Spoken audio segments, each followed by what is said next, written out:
జరిగింది. అయితే ఇది చాలా కామెడీగా అంటుంది మీకు, మీరు నమ్మలేరు కూడా. ఇద్దరిని తీశారు, ఒక అమ్మాయిని ఒక అబ్బాయిని. అయితే కరెక్ట్ షూట్ ఇంకో 2 days లో ఉందనగా వాళ్ళకి సాంగ్స్ మార్చేశారు. ఆ ఇద్దరికే సాంగ్స్ మార్చారు విత్ వెరీ ఫనీ రీజన్. కిరాణి సార్ కి రాగం నచ్చదు అని, శివరంజని అనే రాగం నచ్చదు అని వీళ్ళిద్దరిని తీస్తారు. కామెడీ ఏంటంటే అదే రాగంతో ముందు స్కెడ్యూల్ ఒక అబ్బాయి పాడాడు, అబ్బాయికి బాగానే మార్క్స్ వచ్చాయి. అదే స్కెడ్యూల్ లో ఇంకొక అబ్బాయి కూడా పాడాడు, అబ్బాయి కూడా బాగానే మెచ్చుకున్నారు, మంచి కామెంట్స్ వచ్చి అన్ని వచ్చాయి. బట్ వీళ్ళిద్దరికి మాత్రమే సాంగ్స్ మార్చేశారు. అయినా కూడా దీస్ టూ పాపం ఆ టైంకి నేర్చుకొని I think they did very well మార్చినా కూడా. కానీ వాళ్ళనే ఎలిమినేట్ చేశారు యాజ్ ఐ ఎక్స్పెక్ట్. నేను అప్పుడు అనుకున్నా యాక్చువల్లీ సాంగ్స్ ఇలా మార్చేసి అంత ఏదేదో చేస్తున్నారో, నేను అప్పుడు అనుకున్నా వీళ్ళిద్దరిని తీసే ఛాన్స్ ఉంది అని. అండ్ ద థింగ్ ఇస్, కిరాణి సరికి రాగం నచ్చకపోతే మరి ఎందుకు చేశారో తెలీదు. అంతర్యామి అనే పాట అదే రాగంలో చేశారు. బట్ ఏమో ఆ ఫన్నీ రీజన్ అయితే వీళ్ళిద్దరు సాంగ్ అయితే తీసేశారు కరెక్ట్ ఎలిమినేట్ చేసే ముందు. అండ్ నౌ నేను ఎందుకు అంత మెంటలీ ఎఫెక్ట్ అయ్యాను అని ఇప్పుడు చెప్తాను. ఫస్ట్ థింగ్, నేను చెప్పినట్లు డిస్క్రిమినేషన్ అది, ఇంకా జడ్జెస్ యొక్క డిస్గస్టెడ్ లుక్ తో నన్ను చూడడం, ఎప్పుడు ఒక చీడ పురుగును చూసినట్టు చూడడం. They treated me like I'm worthless. So అలా ట్రీట్ చేశారు, జోక్స్ వేశారు వాళ్ళు కూడా నా బాడీ మీద. ఇవన్నీ నాకు ఆడియన్స్ ద్వారా తెలిసింది, వాళ్ళకి వినిపిస్తుంది కాబట్టి వాళ్ళు పక్కనే ఉంటారు. సో నేనైతే అస్సలు ఎక్స్పెక్ట్ చేయలేదు, ఇలాంటి జడ్జెస్ దగ్గర నుంచి అయితే అస్సలు ఎక్స్పెక్ట్ చేయలేదు. అంటే నేను ఎన్ని షోస్ చేశాను, తమిళ్లో పాడాను, అన్నిట్లో పాడాను, ఎప్పుడు కూడా ఇలాంటి ఎక్స్పీరియన్స్ ఒక జడ్జెస్ నుంచి అయితే నాకు ఎప్పుడూ లేదు. శ్వేతమోహన్ గారు ఇప్పటికి కూడా మాట్లాడతారు, నన్ను ఏంజల్ అంటారు, the sweetest, the most talented అంటారు. అలాంటిది ఇక్కడ వీళ్ళని నన్ను ఇలా ట్రీట్ చేస్తున్నారు, ఇలాంటి మాటలు అంటున్నారని చాలా చాలా బాగా అనిపించింది. అండ్ సెకండ్ థింగ్, ప్రొడక్షన్ వాళ్ళు ఎస్పెషల్లీ అవుట్ఫిట్స్ విషయంలో మమ్మల్ని బొడ్డు కిందకి కట్టుకో, సారీస్ ఇచ్చి కిందకి కట్టుకో, ఇలా ఎక్స్పోజింగ్ చేయన్న వేలో చెప్పారు. చాలాసార్లు తిప్పేవాళ్ళు, చాలా తిప్పేవాళ్ళు నన్ను ఎస్పెషల్లీ కరెక్ట్ పాడే ముందు. అంటే ఎగ్జాస్ట్ అయిపోయాను ఆ టైంకి, అయినా కూడా ఐ గేవ్ మై బెస్ట్, అది వేరే విషయం. అండ్ ఇలా బాడీ షేమింగ్, ఆ కాస్ట్యూమ్ డిజైన్ అయితే నా ఫేస్ మీద అన్నాడు, ఇలాంటి బాడీకి నేను ఇంకేం ఇవ్వగలను అన్న మాట అన్నాడు. ఏమో ఐ వాజ్ వెరీ చాలా ఎఫెక్ట్ అయినాను మెంటలీ ఈ విషయంతో మాత్రం. సెల్ఫ్ ఎస్టీమ్ కానీ కాన్ఫిడెన్స్ కానీ అంతా లేకుండా పోయింది వీళ్ళనే మాటల వల్ల. అండ్ మీరు ఒకటి గమనించుంటే ఎస్పీబీ సార్ ఉన్నప్పుడు మాత్రం ఇలాంటి కుళ్ళు జోకులు, కామెడీలు, డాన్సులు చేయడం మాత్రం ఎప్పుడూ కూడా లేదు. మీరు ఒక్కసారి అన్ని సీజన్స్ రివైండ్ చేసుకొని చూడండి, నా సీజన్ చూడండి 2017లో. కానీ ఎప్పుడైతే జ్ఞాపిక ప్రొడక్షన్ అనేది వచ్చిందో అప్పటి నుంచి ఇవన్నీ స్టార్ట్ అయ్యాయి. So they the main reason ఈ పాటతీగా ఇలా అయిపోవడానికి కారణం వాళ్ళే. మమ్మల్ని ఇలా డాన్స్లు వేయమని, అదేవో కుళ్ళు జోకులు చెప్పమని. మీరు ముందు చూస్తారు, ఇప్పుడు ఎర్రని కురదని గోపాల నేను చాలా డాన్స్ చేశాను, నెక్స్ట్ వచ్చే ఎపిసోడ్లో కూడా డాన్స్ చేశాను, because I was forced to dance. So చేశాను. నేను ఇప్పటివరకు అయితే అంత డాన్స్ ఎప్పుడు చేయలేదు ఏ రియాలిటీ షోలో, కానీ చేశాను, మీరే చూస్తారు. అండ్ మాకు ట్రాన్స్పోర్ట్లో ఒక కంటెంట్ మేనేజర్ మాత్రమే వచ్చేవాళ్ళు కార్లో, బికాజ్ మా ఇంటి పక్కన ఆయన కూడా ఉంటారు. సో సేమ్ వెహికల్ అయ్యేది. అండ్ ఆయన ఏం చెప్పేవాళ్ళంటే పర్ఫార్మెన్స్ చాలా ఇంపార్టెంట్, మీరు డల్ అప్పట్లో కాదు, మీరు అలా నించొని పాడితే ఎవరు చూడరు, అది ఇది అని ఆయన అన్నారు. And one more thing is, Janaki అమ్మ రౌండ్ జరిగింది. మీ అందరికీ తెలుసు నాకు జానకి అమ్మకు ఉన్న బాండింగ్, నా పోస్ట్ కూడా ఉంటుంది ఒక ఇన్స్టాగ్రామ్ లో. సో అన్ని ఫొటోస్ ఉన్నాయి నా దగ్గర, ఆమెతో అంత ఎక్స్పీరియన్స్ ఉంది అమ్మమ్మతో, చాలా స్వీట్ మెమరీస్ ఉన్నాయి. అవన్నీ నేను చెప్దాం అనుకున్నా కూడా నేను చెప్పనివ్వలేదు స్టేజ్ మీద. అండ్ నా ఫొటోస్, అంకుల్ ఇలా ఫొటోస్ వేస్తారా, సో నేను ఎక్స్పీరియన్స్ అంతా చెప్తాను, నాకు అమ్మమ్మ గురించి నేను మంచిగా చెప్దాం అనుకుంటున్నాను అంటే కూడా నన్ను ఒప్పుకోలేదు. వేరే కంటెస్టెంట్స్ అందరూ ఫీల్ అవుతారమ్మా అది ఇదని చెప్పి నన్ను ఆపేశారు. బట్ కే రాఘవేంద్రరావు గారి ఎపిసోడ్ అయింది మొన్న స్కెడ్యూల్లో. అండ్ ధృతి is very close to him, అక్కడ ఉన్న అందరితో క్లోజ్, జడ్జెస్ తో కూడా ఆఫ్ కోర్స్. సో ఆయన ఫొటోస్, తన ఫొటోస్ మాత్రం వేశారు అండ్ తనతో చెప్పించారు. నేను చేస్తే మాత్రం వద్దని, తను చేస్తే మాత్రం మంచిగా చూపించారు, అంత హైప్ చేశారు. ఇది మీకు న్యాయం అనిపిస్తుందా, మీరే చెప్పండి. నౌ థర్డ్ ఫైనల్ స్కెడ్యూల్, అంటే నేను ఎలిమినేట్ అయిన స్కెడ్యూల్. అయితే 4 rounds ఇచ్చారు, 6 గా డివైడ్ చేశారు. కామెడీ ఏంటంటే కొంతమంది క్లాసికల్ రౌండ్, కొంతమంది కాలేజ్ రౌండ్ అంట, ఒక చెత్త రౌండ్ ఒకటి పెట్టారు. దానిలో చెత్త పాసిబుల్ సాంగ్స్ అన్ని ఇచ్చారు, అంటే సింపుల్ గా పడేసేవి. దానికి క్లాసికల్ రౌండ్ కి మార్క్స్ కి కంపేర్ చేశారు. ఇదొక కామెడీ విషయం ఈ స్కెడ్యూల్లో. మీ అందరికి తెలియాలి కాబట్టి చెప్తున్నాను అంత క్లియర్ గా. సో ఇది జరిగింది. ఓకే, నేను ఎన్నో రాత్రులు వస్తాయి పాడాను డ్యూయట్ రౌండ్ లో, which is Ilaiyaraaja sir and SPB sir round అనమాట. వాళ్ళ బర్త్డేస్ వస్తున్నాయి కాబట్టి ఈ రౌండ్ ఇచ్చారు. డ్యూయట్ రౌండ్ వేరే ఒక అన్నతో పాడాను. అయితే ఇదైతే I did very very well. Especially orchestra నుంచి చాలా అప్లోజ్ వచ్చింది ఈ పాటకి. నా హై నోట్స్ మీద ఎక్కువ మెచ్చుకున్నారు. చాలా బాగా వచ్చింది, వాయిస్ లో చాలా బాగుండింది, చాలా హాయిగా ఉండింది. మా ఇంట్లో ఆ రోజు వింటుండే సిస్టమ్ లో చెప్పారు ఆ రోజు స్టేజ్ మీద. నాకైతే పక్కకు పిలిచి కూడా చాలా మంది చెప్పారు. కానీ సునీత గారు ఆఫ్ కోర్స్ మళ్ళీ అదే కామెంట్, నీకు రేంజ్ లేదు, నీకు హై నోట్స్ రావు, నీకు స్కేల్ ఎక్కువ అయిపోయింది, యూ ఆల్వేస్ స్ట్రగుల్, మనం దీని మీద మాట్లాడుకోవాలి అని చెప్పారు. I don't think so, because నేను ఇన్ని షోస్ చేశాను. ఎందుకు మన ఎస్పీబీ సరే నన్ను మెచ్చుకున్నారు అప్పుడు పడుతుంది కదా నా హెడ్ వాయిస్ గురించి. అండ్ మన సూపర్ సింగర్ లో శ్వేతా మోహన్ గారు అన్ని లాంగ్వేజెస్ లో పాడారు. ఆవిడ సుజాత మోహన్ గారు అన్ని లాంగ్వేజెస్ లో పాడారు. ఆవిడ నన్ను మెచ్చుకున్నారు. ఇలాగా నీది బేస్ రేంజ్ వాయిస్ అయినా కూడా నువ్వు ఎంత బాగా పాడుతున్నావు, అసలు తెలియకుండా ఎంత బాగా పాడుతున్నావు, ఎంత క్లీన్ గా వినిపిస్తున్న హై నోట్స్ అన్ని కూడా చెప్పారు. తమన్ సార్ కూడా మెచ్చుకున్నాను నన్ను ఈ విషయంలో. కానీ సునీత గారు మాత్రం అదే పాయింట్ మీద చెప్తారు ఎప్పుడు కూడా. సో ఇలా జరిగింది. అండ్ సారేగామే లాస్ట్ నేను ఎలిమినేట్ అయిన రౌండ్ పాడింది Saregama. I think that was the best performance. నా కెరియర్ లో కూడా నేను ఇప్పటివరకు నాకు తెలిసి అంతలా పర్ఫార్మ్ చేయలేదు. వస్తుంది, మీరే చూస్తాను నేను ఎలా పాడాను సారేగామే. ఇంకా నాకున్న కోపం అంతా కూడా ఆ సింగింగ్ లో నేను చూపించాను ఆ రోజు. మేడ్ సో మెనీ ఇంప్రూవైజేషన్స్ అప్పటికప్పుడు చేసి పాడాను నేను కొన్ని స్టేజ్ మీద సారేగామేలో. అండ్ ఆ రోజు టాప్ 1 వచ్చిన అమ్మాయి, ఆ అమ్మాయి చంద్రబోస్ గారు పాట పాడింది ఆ కాలేజ్ రౌండ్ లో.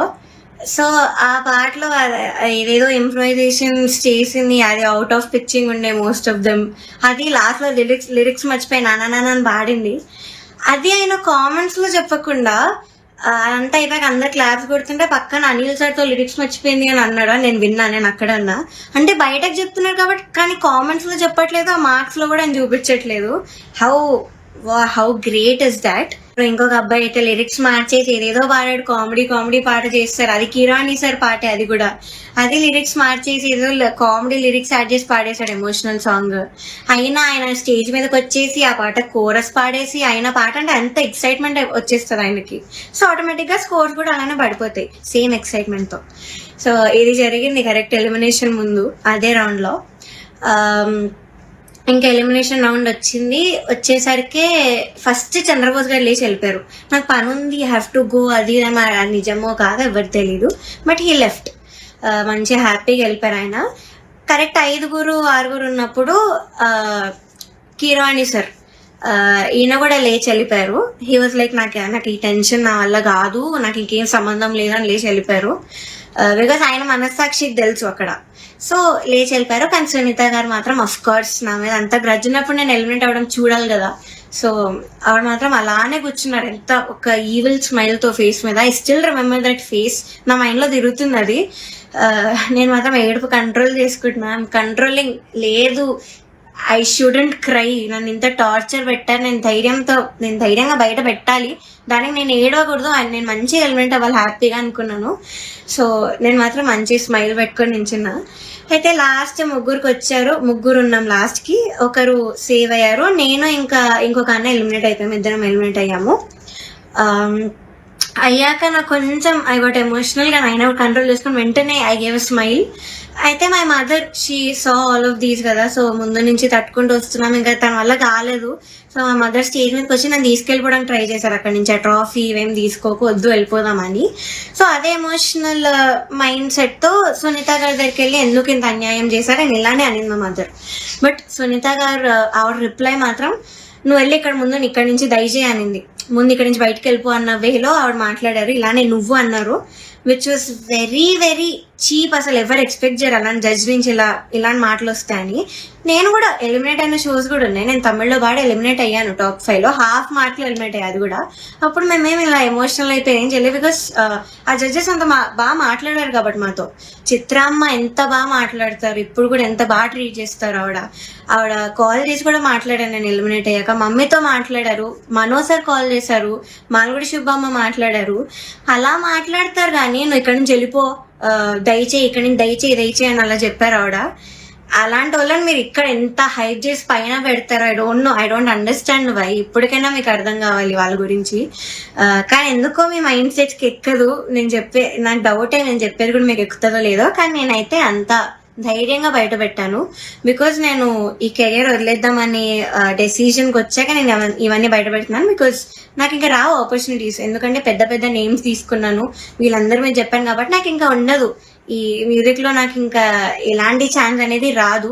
నేను డిసైడ్ అయ్యే ఇవన్నీ పెట్టాను. ఈ వీడియో చేయడానికి మెయిన్ రీజన్ వచ్చేసి మీరు ఇదంతా చూసి ఇప్పటికైనా రియలైజ్ అయ్యి ఇలాంటి ఫ్రాడ్ షోస్ అన్ని కూడా చూడడం మానేసి, ఆ స్పాన్సర్స్ కూడా స్పాన్సర్ చేయడం మానేసి బ్యాన్ చేస్తారని ఒక హోప్ తో నేను చేశాను ఈ వీడియో.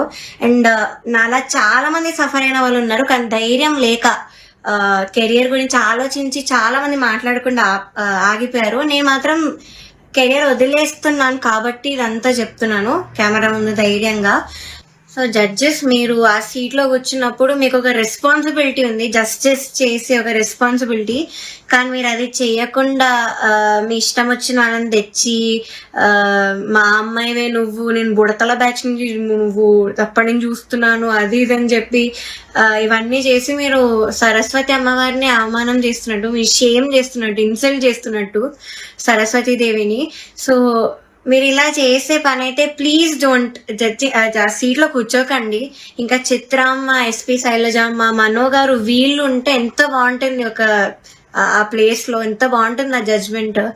సో అది మాత్రం చేయకండి. Because what all you doing is injustice. మాలాంటి లైఫ్స్ తో ఆడుకుంటున్నారు. ఇలా మాకేం పవర్ లేదు, మనీ లేదు, we can buy anybody bribes ఇచ్చి, గిఫ్ట్స్ ఇచ్చి మేము అవేం చెయ్యలేము. నాకు అందుకే ఆపర్చునిటీస్ కూడా రాలేదు. వచ్చినవి కూడా ఇలాంటి కొన్ని క్యారెక్టర్స్ మధ్యలో వచ్చి లాగేసుకున్నారు అన్ని ఆపర్చునిటీస్. సో దయచేసి ఇలా ఒక లైఫ్ తో ఆడుకోకండి. మీకు అంత ఇంజస్టిస్ చేయాలంటే అక్కడ కూర్చోకండి, అసలు జడ్జెస్ సీట్ లోనే కూర్చోకండి. వాళ్ళు వేరే వాళ్ళని పెట్టుకుంటారు, ఇలా చిత్రామ్మ ఇలాంటి వాళ్ళని ఏదో ఒకటి చేసి పెట్టుకుంటారు. That is the right thing to do. So ఇప్పుడు నేను పెద్ద పెద్ద పేర్లను పాయింట్అవుట్ చేశాను, అంతా ఎక్స్పోజ్ చేశాను, ప్రొడక్షన్ ని ఎక్స్పోజ్ చేశాను. So I know I'm in danger. ఆడియన్స్కి ఏం తెలియాలంటే, నాకు ఏమైనా అయినా, మా ఫ్యామిలీకి ఏమైనా అయినా, లేకపోతే మేము ఏమైనా చేసుకున్నా, సునీత గారు, చంద్రబోస్ గారు, కీరవాణి గారు, Gnapika productions Anil sir is responsible for all of this. నమస్కారం, నేను మీ సింగర్ ప్రవస్తి. సో నేను ఇప్పుడు ఈ వీడియో చేయడానికి కారణం, పార్థతీగ సిల్వర్ జూబ్లీ సిరీస్ లో జరిగిన ఇంజస్టిస్ అంతా ఎక్స్పోజ్ చేద్దామని. మీ అందరికీ తెలుసు నేను దానిలో పార్టిసిపేట్ చేశానని. సో అక్కడ ఏదైతే జరిగిందో అదంతా నేను ఇక్కడ క్లియర్ గా చెప్తాను వీడియోలో. స్టోరీస్ పెట్టాను, చాలా మంది థౌజండ్స్ ఆఫ్ రిప్లైస్ వచ్చాయి స్టోరీకి ఏం జరిగింది అని. సో దీనిలో అంతా నేను క్లియర్ గా ఎక్స్ప్లెయిన్ చేస్తాను. మిస్ అవ్వకుండా లాస్ట్ వరకు ఈ వీడియోని చూడండి. సో ఈ వీడియో చేద్దాం అనుకునే ముందు చాలా మంది ఆపడానికి వచ్చారు నన్ను ఈ మ్యూజిక్ ఫీల్డ్ నుంచి. బికాజ్ నీ కెరియర్ ఎఫెక్ట్ అవుతుంది, నీ మంచి ఫ్యూచర్ ఉంది, ఎందుకు పాడు చేసుకుంటాను, చాలా మంది ఆపడానికి ట్రై చేశారు. కానీ నేను ఇంకా డిసైడ్ అయ్యాను, నాకు మ్యూజిక్ ఫీల్డ్ కి సంబంధం ఉండదు అని. బికాజ్ ఇంత ఇండస్ట్రీస్ జరిగేటప్పుడు నాకు ఉండాలని లేదు. పార్థతీగ రియాలిటీ షోస్ అనే కాదు, దాని బయట కూడా చాలా జరుగుతున్నాయి. I make a different video for that. కానీ ఈ వీడియో మాత్రం ఓన్లీ ఫర్ పార్థతీగ. సో నేను డిసైడ్ అయింది అందుకే. చాలా ఇంజస్టిస్ జరుగుతుంది అండ్ ఎవరు కూడా nobody should suffer all that. అందుకే నేను ఈ వీడియో చేస్తున్నాను. ఆల్సో చాలా మంది అడిగారు, అసలు ఈ సీజన్ కి ఎందుకు వెళ్ళావు, అసలు మళ్ళీ ఎందుకు వెళ్ళావు పార్థతీగకి, సూపర్ సింగర్ లో విన్నర్ అయ్యావు కదా అని చాలా మంది పెట్టారు. ద రీజన్ ఇస్ యాక్చువల్లీ నేను 2017 లో ఎస్పీబీ సార్ ఉన్నప్పుడు పాడాను. చాలా చాలా బాగా జరిగింది ఆ సీజన్. అసలు ఎలాంటి ట్రామాటిక్ ఎక్స్పీరియన్స్ అవ్వలేదు, చాలా హ్యాపీగా సాగిపోయిన సీజన్ అంతా కూడా. అప్పుడు డైరెక్టర్ శాస్త్రి అంకుల్ ఉండేవాళ్ళు అండ్ ప్రొడక్షన్ హౌస్ కూడా డిఫరెంట్ ఉండేది అప్పట్లో, ఇప్పుడున్న ప్రొడక్షన్ కాదు. సో అది చాలా పీస్ఫుల్ గా చాలా బాగా జరిగింది ఫైనల్స్ వరకు కూడా. అండ్ నాకైతే చాలా ఐవ్ లెర్న్ సో మచ్ ఆ సీజన్ లో, చాలా బాగుండింది. సో అదే ఎక్స్పెక్టేషన్ తో ఈ సీజన్ కి వచ్చాను. ఆల్సో ఎక్స్పోజర్ వస్తుంది కదా అని. సూపర్ సింగర్ విన్నాక నాకు అంత ఆపర్చునిటీస్ ఏం రాలేదు. సో దీనిలో చేస్తే వస్తుంది కదా, ఎక్స్పోజర్ ఉంటుంది కదా అని ఒక థాట్ తో వచ్చాను. అండ్ దానిలో తప్పేం లేదు కదా. సో ఆ ఒక్క థాట్ తోనే నేను ఈ సీజన్ కి వచ్చాను. కానీ అంత ఆపోజిట్ జరిగింది. సో మొన్న థర్డ్ స్కెడ్యూల్ షూట్ అయింది. టాప్ 12 లో నన్ను ఎలిమినేట్ చేశారు. యాక్చువల్లీ ఫస్ట్ స్కెడ్యూల్ నుంచి కూడా చాలా జరిగాయి. అప్పుడే నేను క్విట్ అవుదాం అనుకున్నాను, బట్ కాంట్రాక్ట్ సైన్ చేశాను. So I had no option. మీరు అనుకోవచ్చు ఎలిమినేట్ అయింది కాబట్టి ఇదంతా ఇప్పుడు కోపంతో చెప్తుందేమని, కానీ కాదు. ఉన్నప్పుడు నేను చెప్పలేను, కానీ ఎలిమినేట్ చేశాక నాకు ఆ ధైర్యం వచ్చింది అంతా చెప్పడానికి. సో జడ్జెస్ గురించి కానీ అక్కడ ఆ ప్రొడక్షన్ వాళ్ళు ఎలా ట్రీట్ చేశారని కానీ నేను అంతా దీనిలో బయట పెడతాను. సో నేను ఒక గుడ్ థింగ్ తో స్టార్ట్ చేస్తాను. పాడతా తీగలో ఒక గుడ్ థింగ్ ఆర్కెస్ట్రా, కృష్ణాంకుల్ వాళ్ళు ఆ సీజన్ లో ఎవరైతే ఉన్నారో వాళ్ళే ఈ సీజన్ లో కూడా ఉన్నారు. వాళ్ళు మాత్రం చాలా